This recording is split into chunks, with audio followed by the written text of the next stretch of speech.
referring from Hampton, Representative Cushing, to speak in opposition to the committee report. Thank you, Mr. Speaker. The highest point of land on our coastal plain between Seabrook and Portsmouth is Breakfast Hill. It's located in the town of Northampton, right near the Rye and Stratham line.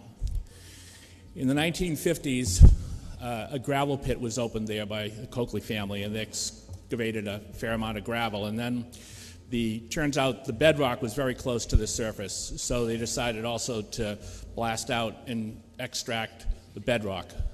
And what remained was kind of a bowl on top of a hill on the seacoast. In the 1970s, there was a decision made to use that bowl as a solid waste and then hazardous waste disposal site. And that operated for a number of years. It took in hazardous waste and solid waste from all throughout the state. Took it from Pease Air Force Base, took it from the Navy Yard, took it from virtually every producer in eastern New Hampshire, and a lot brought up from Massachusetts. In the late 1970s, at the Lafayette Terrace, which is a small little housing development adjacent to Coakley, it turned out that there were people who were getting extremely ill, who had wells that turned out were polluted by the Coakley land, presumably by stuff leaking out of that landfill. Those wells were shut down, town water was introduced. In the 1980s, there was a lot of consciousness in this country about, coming in part from Love Canal, about the toxins that were below the surfaces that were threatening us. And the federal government established a Superfund project. The Coakley Landfill in 1982 was declared a Superfund site by the federal government. And for the next 3 years, the state of New Hampshire allowed hazardous waste to be dumped on that Superfund site. Now, why the Department of Environmental Services in the 1980s decided to let more toxins be dumped on a Superfund site, I don't know, but it took place. In the 1990s, there was an agreement, a recognition that something should be done to clean up this hazardous waste site. And an agreement was structured between the Environmental Protection Agency, the responsible parties, who are the people who did the pollution, and DES, that provided to have this Superfund site cleaned up.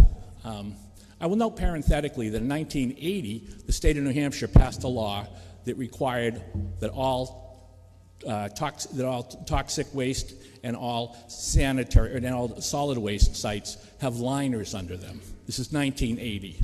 Well, in the mid-1990s, when there was a decision made to clean up the Coakley landfill, a decision was made not to put a liner under it. But the decision that was made was, well, to put a cap on top of it to prevent further, to prevent stuff from leaking down into it on the top, and then to install a pump and treat system. The pump and treat system was a way that there would be there would be berms around the perimeter of the Superfund site, and there would be wells that would be in the middle of it that would extract water from the center of the Superfund site and treat that and release it. It would essentially be an ongoing process of cleaning up the Superfund site.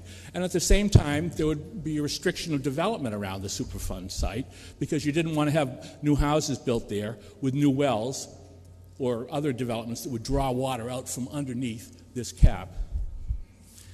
For some reason that we don't really know yet, although there was money was paid by the federal government to build the cap, and $5 million was also contributed to install this pump and treat system. That pump and treat system was never installed.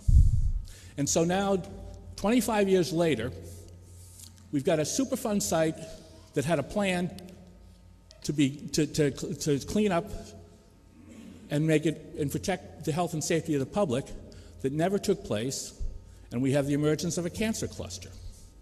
And not only that, we have a problem, as my member from Hampton alluded to, that Superfund site is leaking, and it's leaking into the groundwater, away from the site, and into the drinking water of people in the surrounding towns.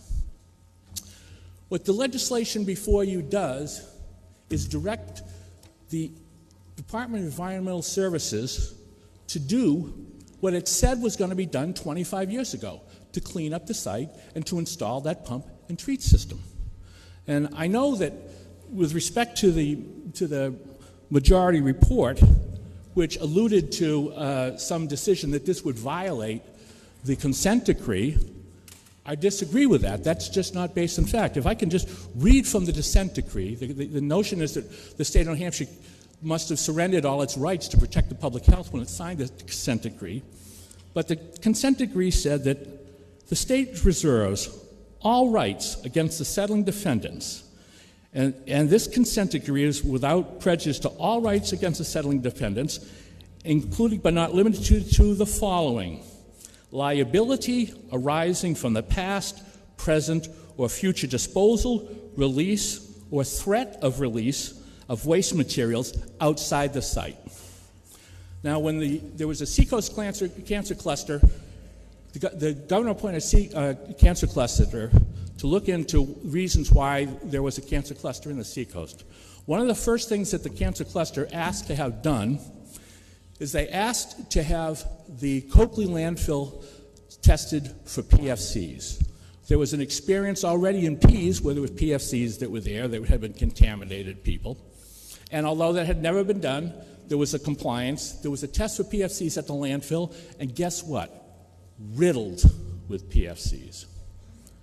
There was then a request that was made to test the groundwater. And the state wouldn't do the groundwater. So at the instance of the member from Rye, who was not a member at the time, went out and sought a private individual to at least do testing on the groundwater. And the groundwater in Berries Brook, adjacent or nearby that landfill, showed that there was PFNAs, which were PFCs, that were at the time the third highest in the country that were detected. DES was suspect of that, so DES finally, a month later, did its own testing, and it came back and it said, oh yes, they were correct. There are PFCs leaking from this landfill site. They are amongst the highest in the world, and we'll acknowledge that. 4 months later, the Coakley Landfill Group did test, and they confirmed that, in fact, there are these highly toxic toxins leaking from the landfill site.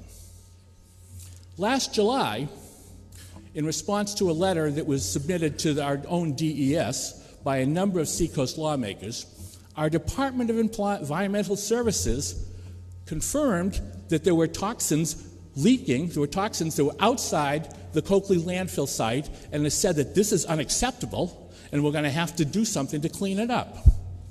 Well, that was last July.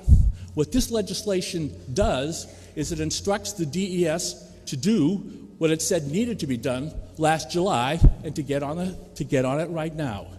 The state has the authority, retained the authority to exercise its power, because the leaking, it's outside the site.